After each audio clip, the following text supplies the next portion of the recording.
Daniel was lost. Not literally, though there were days it felt that way. He was lost in a sea of undone tasks, unfulfilled promises and unrealized dreams. Apathy had become his closest companion, procrastination his most trusted advisor.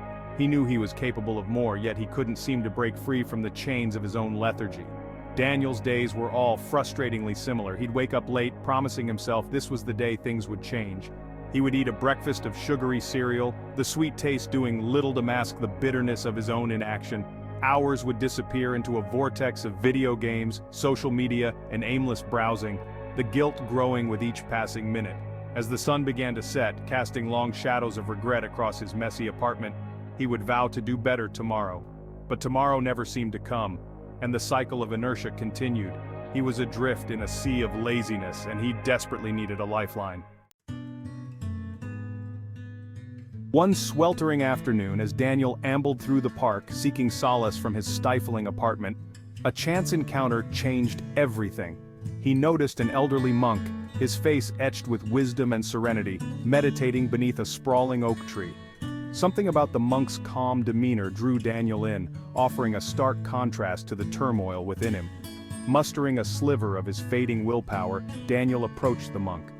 He hesitantly shared his struggles with laziness and his longing for a more fulfilling life. The monk listened patiently, his dark eyes twinkling with understanding. When Daniel finished, the monk smiled gently, a knowing look on his face. "Young man," the monk began, his voice a soothing balm to Daniel's troubled soul. "The key to overcoming laziness lies not in seeking shortcuts, but in discovering the fire within." Intrigued and slightly skeptical, Daniel pressed the monk for more, eager to unlock the secrets of this elusive fire.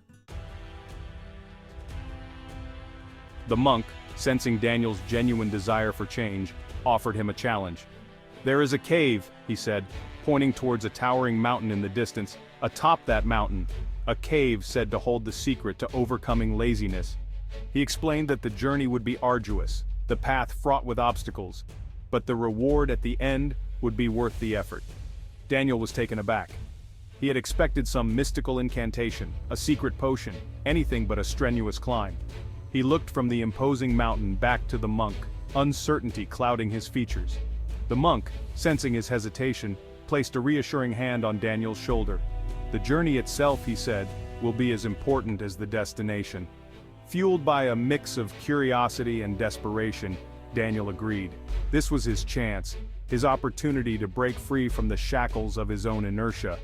He promised to begin his ascent the following morning, a flicker of determination igniting within him for the first time in a long time. Section 4. The Climb Within. The next morning, armed with nothing but a backpack filled with provisions and a heart full of trepidation, Daniel set off towards the mountain. The climb was even more grueling than he had imagined. The path was steep and unforgiving, the air thinning with every upward step he took. He stumbled and fell countless times, his muscles screaming in protest, his lungs burning with exhaustion. Doubts crept into his mind like venomous snakes, whispering insidious suggestions to turn back, to give up. But each time he would remember the monk's words, the promise of the treasure that awaited him, and he would find the strength to continue. As he climbed, something remarkable began to happen. The physical exertion, the constant struggle, began to chip away at the layers of apathy that had encased him for so long. He started to notice the beauty around him, the vibrant wildflowers pushing through the rocks, the soaring eagles circling overhead, the breathtaking panorama that unfolded with every meter he ascended. Section 5. Emptiness at the summit. After what felt like an eternity, Daniel finally reached the summit. He stumbled towards the cave, his heart pounding with anticipation. But the cave was empty. Disappointment washed over him. What was the point of it all, he wondered. He thought about the challenges he had overcome and the beauty he had witnessed along the way. Section 6. The Real Treasure. At that moment he realized the truth. The cave wasn't empty, it was filled with something far more valuable than any material treasure. The power to overcome laziness resided within him all along. The real treasure was the journey itself, pushing through adversity. The fire within had the power to burn away laziness. Daniel descended the mountain a changed man. He carried a newfound understanding of his own potential.